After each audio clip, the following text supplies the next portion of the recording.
اور ساتھیوں یہ ابھی تک کا جو سلسلہ تھا یقین جانیے وہ وموچن کی کڑی میں آ رہا تھا، اور جیسا کہ استاد محترم کا حکم تھا کہ وموچن ایک الگ پارٹ ہے، اور کاویہ گوشٹی میرے کرنے کا مقصد صرف یہ ہے کہ یووا ٹیلنٹ، نوجوانوں کے اندر جو ہنر ہے وہ عام لوگوں کے بیچ آئے، منظر عام پر آئے تاکہ لوگ اسے جان سکیں۔ تو آپ یقین جانیے اب میں پوری طریقے سے پارٹ 1 ختم ہو چکی ہے مووی کی، اب پارٹ 2 کی طرف آپ کو لے چلنے کی کوشش کرتا ہوں۔ اور دیکھیں پارٹ 2 کا مسئلہ یہ ہے کہ مجھے اپنی ریلیزنگ کے لیے پہلے جیسے مووی ریلیز ہوتی ہے تو اس سے پہلے لکھنا پڑتا ہے، تو مجھے بھی کچھ لکھنا پڑا ہے، تو ہم پوری طریقے سے کوشش کریں گے کہ آپ کو اچھے شعر بھی سنائیں، اور جو لوگ آئیں گے وہ بھی انٹرٹین کریں گے۔ نوجوان بچے یقیناً ہیں لیکن ان سب کے کوئی نہ کوئی جذبات ہیں۔ میں خود بھی انجینئرنگ کا طالب علم تھا، ایم ٹیک میں بھی ہوں، لیکن ایک شوق ہے لکھنے کا، تو لکھتے ہیں، تو کہیں نہ کہیں وہ چیزیں آپ کو ملیں گی۔ ڈاکٹر صاحب یہ خاص طور پہ آپ کی توجہ چاہتا ہوں، ایک چھوٹی سی اسکرپٹ لکھی ہے استاد محترم، خاص طور پہ سنیے گا کہ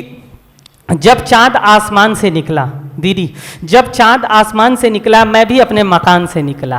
جب چاند آسمان سے نکلا میں بھی اپنے مکان سے نکلا، جانے کن مرحلوں سے گزرتا ہے ایک چاول جو دھان سے نکلتا ہے، جانے کن مرحلوں سے گزرتا ہے ایک چاول جو دھان سے نکلتا ہے، اور یقین جانیے ایک چاول جو دھان سے نکلتا ہے وہ خدا جانے کتنے مراحل ہوتے ہوئے آتا ہے۔ اسی طریقے سے شاعری اور کویتا یوں ہی نہیں بنتی، ایک شعر جو جنم لیتا ہے وہ نہ جانے کتنے مراحل سے ہوتے ہوئے اس کی تخلیق ہوتی ہے، اس کی تخلیق کوئی آسان کام نہیں ہے۔ ایک شعر کی تخلیق ویسے ہی ہے استاد محترم جیسے مٹی سے انسان بنانے جتنا مشکل کام ہے شاعری کرنا، یہ کوئی آسان کام نہیں ہے۔ خاص طور پہ نوجوان طبقہ جب شاعری کرتا ہے تو وہ شبدوں کو جوڑنے کا کام کرتا ہے،